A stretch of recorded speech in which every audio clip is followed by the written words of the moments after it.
He's been shot. He's been stabbed. He's had fingers in his eyes, been beat up. He's wrestled with naked people. Every tragedy, every story, every critical incident, I think, has to be there in order for a story to be written. And I think that's what God's doing for me. Welcome to Hey Chaplain. My name is Jared Altick, and I'm a chaplain with the police department. The Hey Chaplain podcast is the place where law enforcement officers come and tell their stories to the chaplain in order to encourage you. Here at Hey Chaplain, we want every police officer to be healthier in every way possible. And so we hope that this free podcast becomes a catalog of valuable resources for you to go back and refer to, and as something that you can share with others to encourage them. Today we're talking to Sheriff Sonny Byerley and his wife Mikaela. I met Sonny and Mikaela because they have begun traveling to police wellness conferences to share their experiences about PTSD. Sonny is a cop's cop, strong, independent, and self-reliant. But he's also a cop who has survived being shot and stabbed on multiple occasions and has endured all kinds of other traumas that a lot of officers can relate to. In today's interview, we're going to focus on Sonny's story and a few of the traumatic incidents that he's experienced. But then I'm going to produce a part 2 episode for next week that will look at the effects that 30 years of trauma began to have on Sonny and Mikaela. So part 1 will be all of the gruesome stories, but part 2 will be the impact that it had on the sheriff. You're really going to want to hear both the cause and effect. You're going to want to hear both sides of this. So here's Sonny and Mikaela Byerley. Hello, Sonny and Mikaela. How are you today? We're good. We're good. Fantastic. I'm glad to have you both here today. So, Sonny, who are you? So I'm Sonny Byerley. I'm the current sheriff of Wright County, Missouri. I've spent the better part of 30 years in law enforcement and did one tour in the Army National Guard here in Missouri. I'm taking a medical retirement because of my 30 years of law enforcement and some of my military experiences. Mikaela, did he get that right? He left out a few details, I would say, for sure. Yeah, he has a colorful history of being a cop. I think he's got a little bit more there. He's been at several different agencies and has a lot of good stories, I think.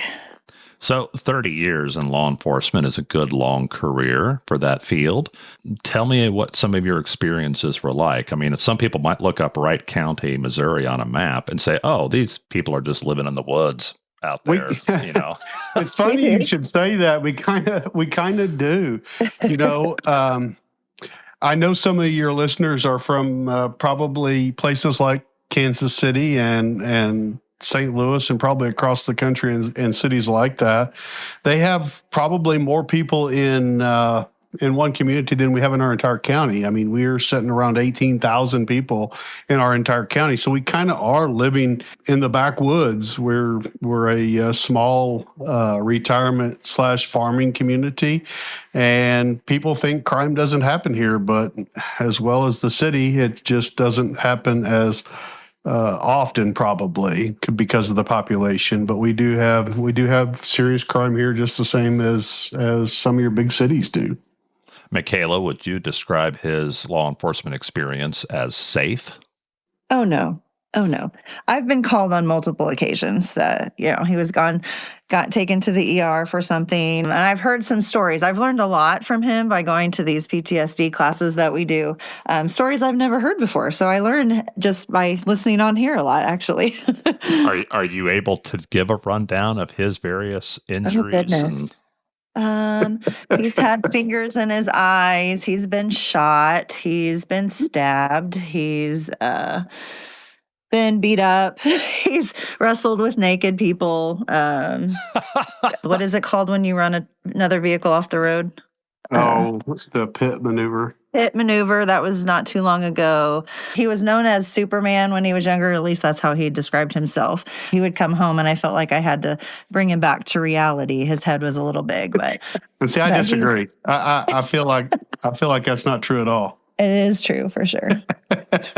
Now, he could be a pretty physically imposing guy, but you just kind of brushed over the fact your husband has been shot and stabbed. What can you tell me about those episodes? Well, fortunately for me, the main ones, those happened before we were married. So that was when he was in his early 20s, when he worked in a different county than we live in. So he hasn't always worked in our small little county. The marshals had to come and arrest somebody that had threatened our family, threatened a local judge. He had to go protect the judge instead of us. That was really hard for us. I can't say I was very happy about that. We've had some situations, things happen in our little neck of the woods too. When he's out on the road, he doesn't have anybody, there's one deputy on or maybe two instead of a whole town of cops that can come and help him. And so it makes me nervous when I don't know where he's at or, they're getting ready to bust in a house or whatever. And I don't know, we just don't have all the support that they have in the big cities either. I think that's another whole nother thing. Not as much backup. Yes. Yeah, and I think the worst part about that is just like most cops, I have that ego or did have that ego. I went in feet first, and I always hoped that I came out head first. I didn't. I never thought about safety. I just thought about the job that I was hired to do, and I just did it. And that's where that Superman complex had always come from me, starting in the mid-'90s in law enforcement. If you survived what I had survived, you had to be Superman, Sonny, tell me about being shot and stabbed. Which one was worse? Actually, the stabbing part wasn't too bad because let me back up. So when I first started in law enforcement, you didn't get issued your gear around here. The departments were poor. So everything that you took to work outside of your patrol car, you bought yourself. So I bought my first badge, my first gun, my first vest. And I'm keying in on this vest part because of where we're going with this part of the story. I had a high outlook of what a law enforcement officer should look like, act like, and be like. So I knew that all cops should wear a bulletproof vest because they truly aren't Superman. So I spent most of my first, I'd say year and a half while I was going through the academy, saving a little bit back here to buy all of this gear myself. And so going into it, to me, being shot in the vest was bad, but I don't remember much of it. Well, you've got to tell me how it at least got started. I know most of the city people, they're not going to understand this, but, when you release the old dogs to go rabbit hunting, they find the scent and they're on it, right? So it was, oh, Lord, there I was. And I was running a red Miata car license plate from California, and it came back to a wanted person or a person of interest in a homicide case. And I'm going to try to get this all right. We started this pursuit sometime late in the evening. I'm going to say just around the midnight hour, because, that's when things really kick off in the criminal world is around that midnight era. And so the car took off. I couldn't tell you how long we pursued this vehicle through the county roads and 2-lane highways, but it was quite some time. We had some assisting agencies from other counties and municipalities, and even the state patrol got involved.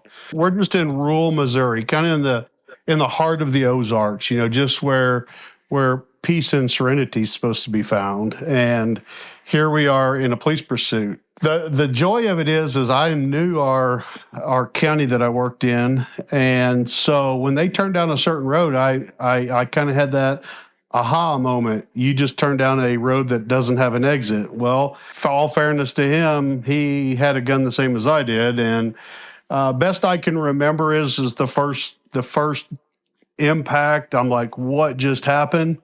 He turned kind of down in this low spot, And then the next thing I remember, I've got all these cops that are around me. I'm waking up for the first time in an instant, and I'm going, "What in the world just happened?" And they're like, "Don't move, don't move."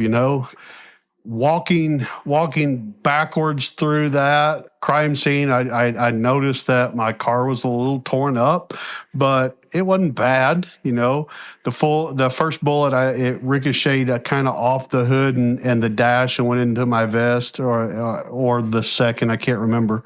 And then one bullet hit the steering wheel, and it ricocheted downward into my vest from the metal in the steering wheel. The aftermath of that was a few broken ribs and just being sore. You were shot through the windshield. Yes. Two rounds hit you in the vest. Yeah. And did you lose consciousness during that time, or are you saying that you just don't remember? To tell you the truth, I don't know. I look back. That's been 30 years, nearly 30 years ago. Okay, what happened to the suspect? So, of course, in every law enforcement community, when one person gets into something, it brings out everybody, especially something that exciting. Sure. So, the female passenger actually surrendered right away. The male passenger got away on foot. And then they caught him later that next morning, hiding under somebody's mobile home. And they took him into custody. Of course, he was automatically extradited back to California to stand the murder trial. In your recollection, you kind of blacked that out a little bit. I don't know if I actually passed out or if I just blocked it out. Okay. Okay. I remember my chest being bruised and red and yellow and black and going through all of the stages of bruising, and wow, did it hurt to breathe. What about the stabbing? So multiple occasions, I'd found myself at the wrong end of a knife. Thankfully, I don't know if there's some type of special agent they put in a bulletproof vest, but it always went to my vest. And that probably hurt the most. And a lot of these cops are going to kind of laugh at this, but the knife barely made it through my vest all of the times that I got into a knife fight. But it was kind of like if you've ever just like gotten scratched and sweat poured into it. I truly thought that my insides were hanging out as bad as it hurt, and then it was just a scratch. So it's like I had to go behind my patrol car to cry because it hurt so bad, because I didn't want them to think that a little scratch was going to hurt that bad, So it was kind of funny, and we joked about it in our community for a while that, oh yeah, Sonny had to go cry over a little scratch. You were still stabbed, and you said this has happened more than once. Oh yeah, we would. I'm going to kind of date myself. Back in the day when we had bar fights, we would go into the bar and we would actually get in the midst of the bar fights to figure out what was going on. Not saying that we helped or hurt the situation, but, if they laid hands on us, they went to jail. So we would take them out. We would handcuff them to the front bull bar of our patrol vehicle, and we'd go back in, and by the end of the night, we might take 3 or 4 people to jail. Okay. So in retrospect, in those circumstances, you got stabbed. Some of them dumb rednecks would bring a knife to the fight. The way he started law enforcement is pretty significant to his story of who he becomes.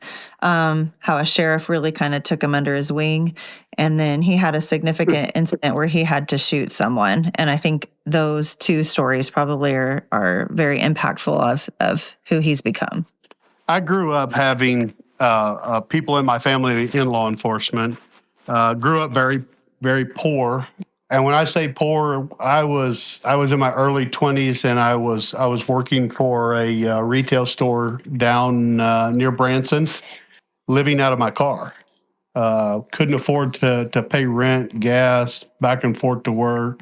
Couldn't afford to pay insurance on the car. I couldn't, you just didn't make enough money. Again, back in those times, you really had to fight for full-time hours because nobody wanted to pay benefits. It was easier for them to do part-time help versus full-time help. So I was working 3 part-time jobs, right there close to each other, but I still couldn't afford to pay all the living expenses.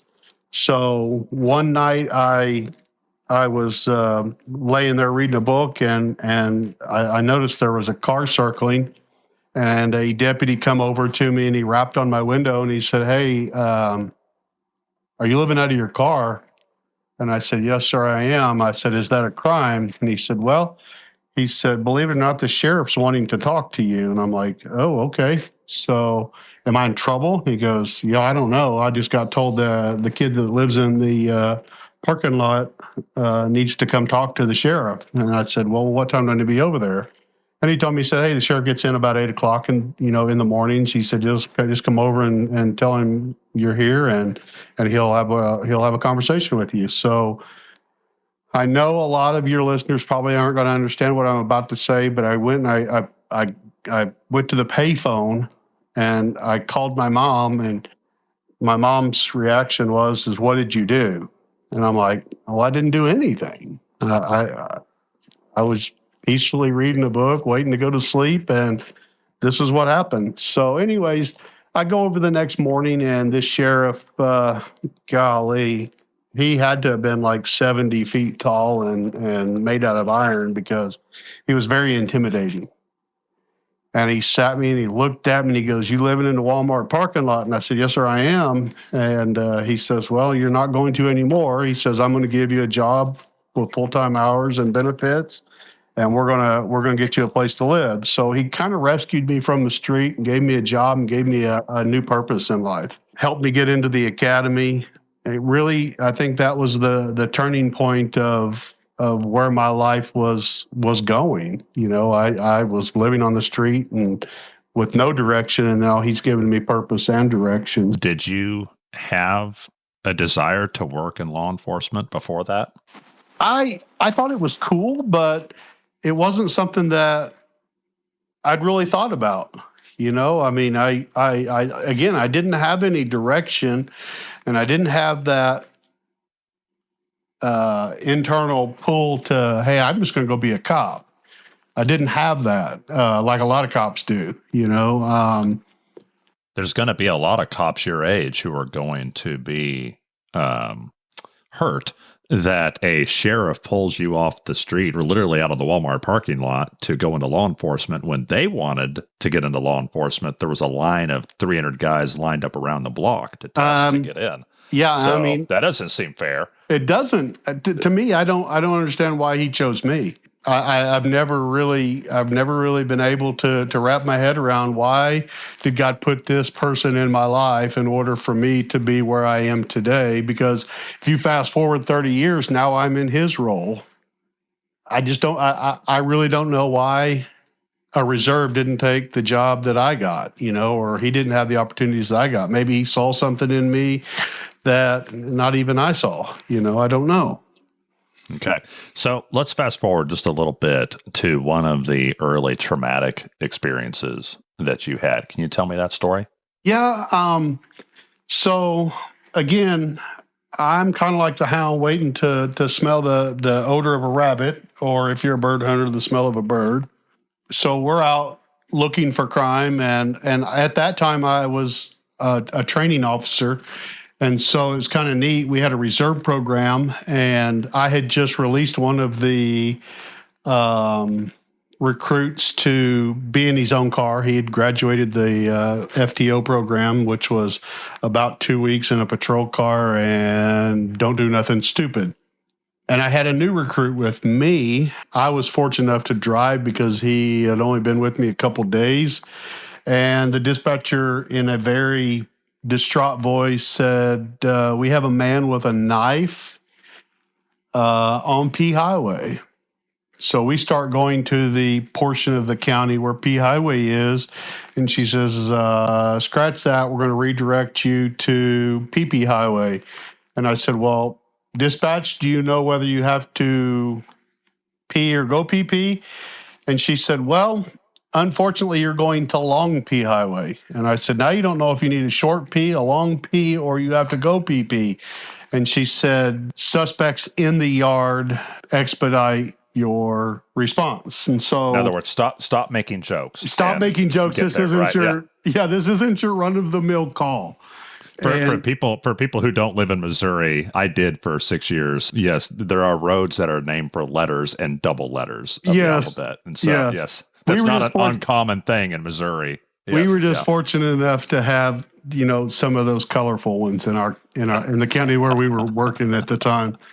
So she's saying hightail it to where you need to be. And you could hear the distress in her voice at this point. So I knew to knock it off. I mean, at that time in my career, you really kind of keyed in on your dispatcher's voice to kind of know the dynamics of the call. So, I mean, if I got a man with a knife call and there was no distress in the voice, it was just a regular call. But this one turned into a distress call by the tone of her voice. So we get on scene, and lo and behold, there is a guy in the front yard with a knife. And he has something draped over his legs. He's kind of on his knees, but something is draped over his legs. So we peel our spotlights, and we all put our spotlights on it, and we all get over there. And this kid's got to be probably 40 yards or so away from where we're at in the middle of this yard. He's mumbling and carrying on, and we could tell that he was on some type of drug just kind of by the way he was acting. And then all of a sudden, the motionless object that was across him was started to move. So it's like, oh, I keyed in, it's another human being. And he raises the knife up, and at that point we shot at him. He raised the knife up over his head to go back down, like he was motioning like he was going back down to stab this person again. Okay. And this can you tell? I mean, at first you couldn't even tell it was another person, but you're close enough to see that this is another adult, a child. No, it was a adult female. I mean, after we keyed in on, I mean, because we had just went through, a pretty extended response, maybe 15 or 20 minutes to get across the county to this, running lights and sirens and amped up because the dispatcher's voice amped us up because we knew that there was something about this call that was going to be serious. So we get there, and like I said, we see this guy with the knife and something draped over him. And you had a idea that it was going to be a domestic violence call? That's kind of what we had planned on as we were talking it through, going over that, we were going to a domestic where one participant had a knife. Okay. Didn't know it was going to be a brother and a sister, and we didn't know the dynamics of the cocktail of drugs they were on. Oh. But at the point to where, I mean, we're talking about, I mean, we've talked about this for just a few minutes, but the entire situation from start to finish when we got on scene lasted a fraction of what we've already spoke about. He raises the knife over a female. Uh-huh. And you have to take a shot. I had to take a shot. The bullet entered just under his nose, went through kind of the middle portion of his lip. He rolled off. We go over and wrestle with him for a short time. And it kind of felt like he had superhuman strength, I mean, we knew we were dealing with something. We just didn't know what we were dealing with. And we get him handcuffed, and then my attention goes to the other person, the victim in this case. And I felt for a pulse. There was no pulse, so I started to do CPR, and that's when blood started coming out just in mass quantities from different wounds she had around her torso. And so I kept doing CPR, and when I moved her hair away from her face, I recognized who she was, and she was my age. She was a local girl that was I had thought she was pretty at a gathering, friends. I won't say we were drinking alcohol, but we were. But I saw who she was, and it struck me hard. It's like, what in the world is going on? I mean, it kind of felt unreal, like I wasn't even in that situation anymore. It's like, man, am I having a dream? Did she survive? She did not. Did the suspect survive? Yes, believe it or not, due to the angle of his head when the bullet entered his lip, it rotated around his palate, and it lodged in his brachial tree down in his chest, and he went through multiple surgeries and actually lived. Wow.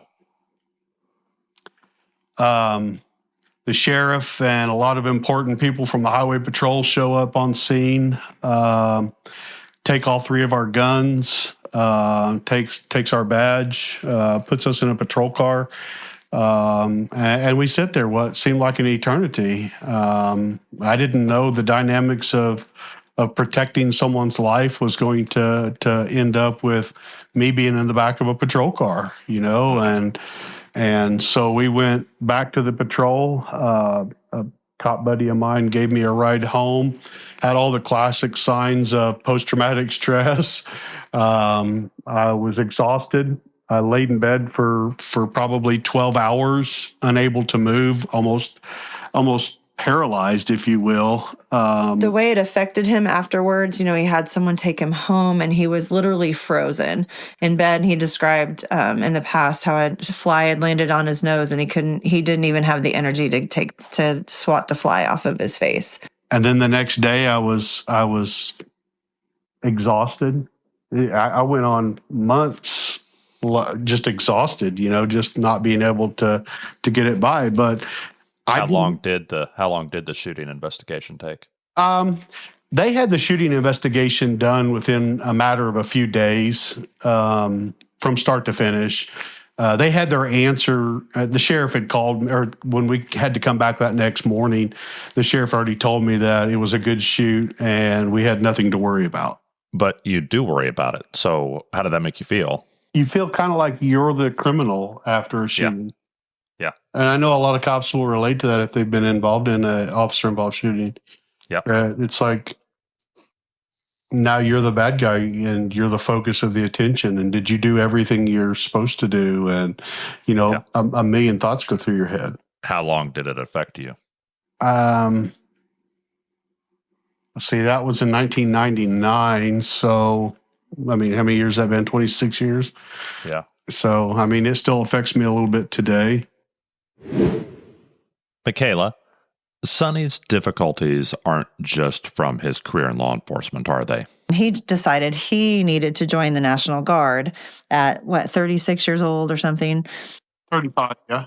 Yeah, it was crazy. So, but I let him do that, even though he left on Valentine's Day for basic training, after we'd only been married for 2 months. So he left and came back, and then he got deployed to Ferguson, and he calls it Fergistan. But it was quite the situation. I'm watching it on the news. It was scary, just kind of scary knowing he was there. And he went as a medic.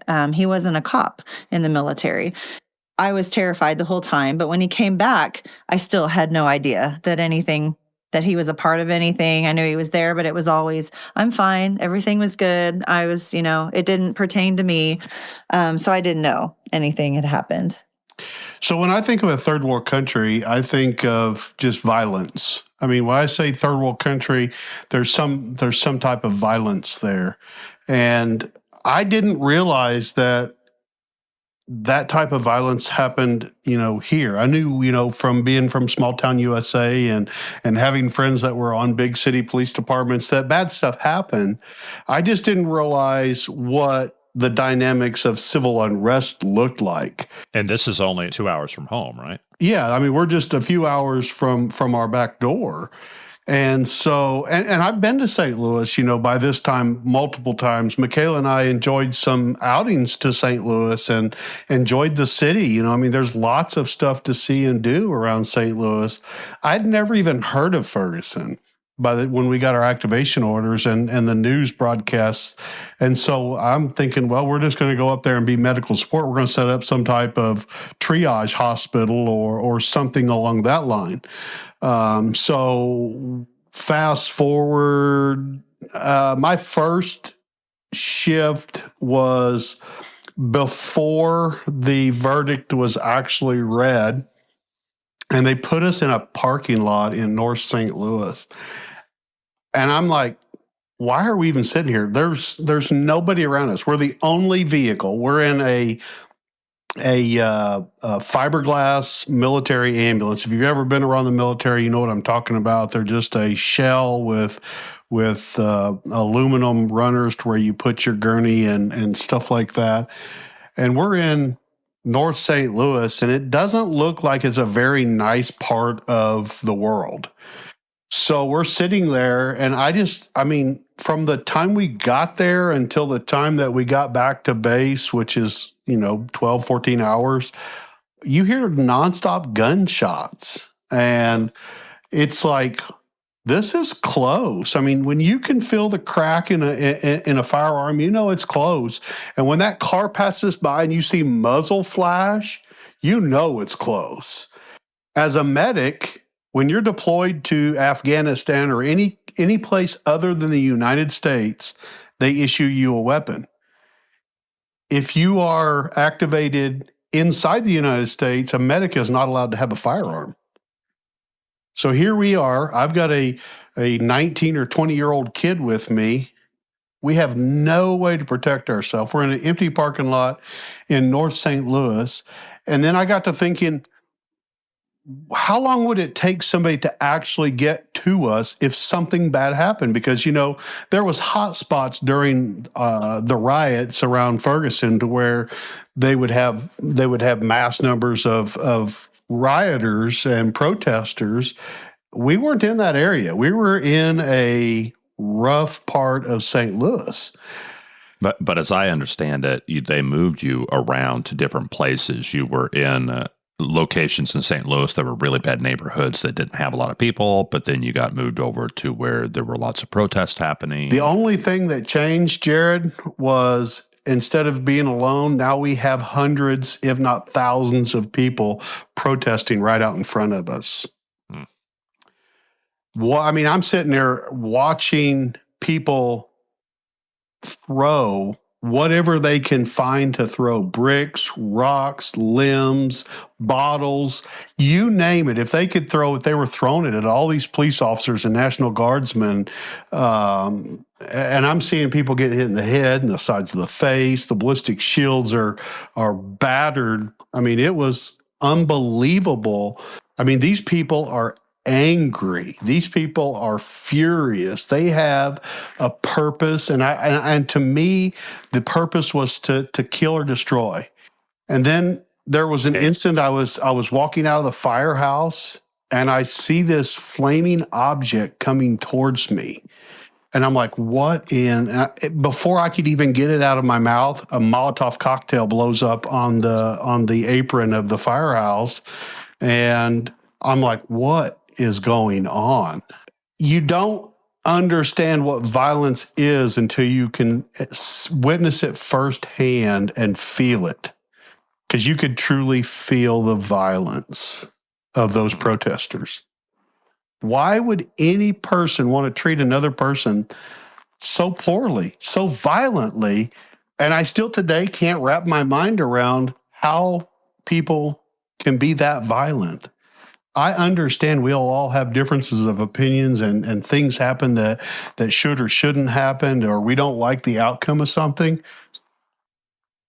But that type of violence is just something that is just uncalled for to me. I don't understand the dynamics of it. In your time in Ferguson, what parts of that experience most contributed to your post-traumatic stress?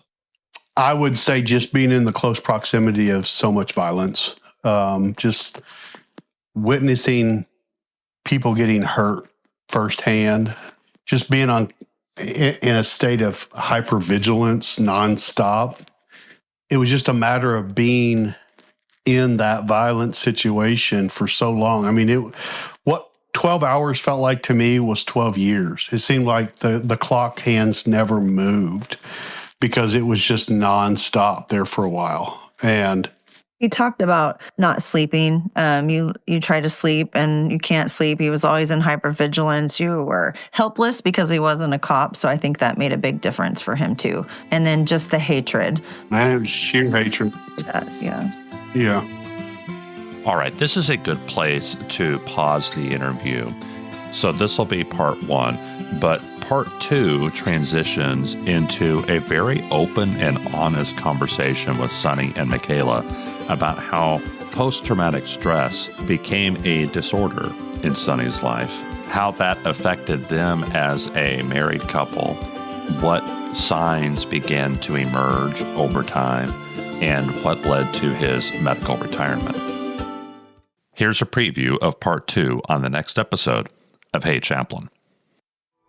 Nothing was ever wrong. No calls were ever bad. No matter what happened, he didn't come home and tell me about it. He was always trying to protect me from it. All of those things. He didn't share his stories with me unless it was something funny or something. But I mean, like I said, I did hear about the wrestling the naked woman at the house or whatever. So I hear those kinds of things, but he would never tell me, you know, if But those are more funny than they are like tragic or traumatic. For you. Yeah. But so he just never shared those kinds of things. And I felt like it was put a little bit of distance between us a little bit because you can tell, you know, we had a lot of bad things. We've had just in our community, children dying and getting killed and things like that. And I knew he was there and I knew he was part of those, but he would not share it with me, wouldn't talk about it, those kinds of things. So I really had no idea what was going on.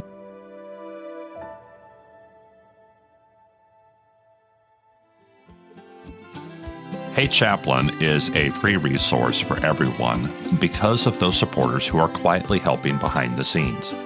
If you want to help this show reach more cops, chaplains, and other first responders around the world, please follow the link in the episode description to support the show. The views expressed here are the personal views of the hosts and our guests and do not necessarily represent the views of any law enforcement agency or its components. If you like this episode, please share it with a cop or someone who loves a cop. Thank you for listening to Hey Chaplain, and as always, let's pray for peace in our city.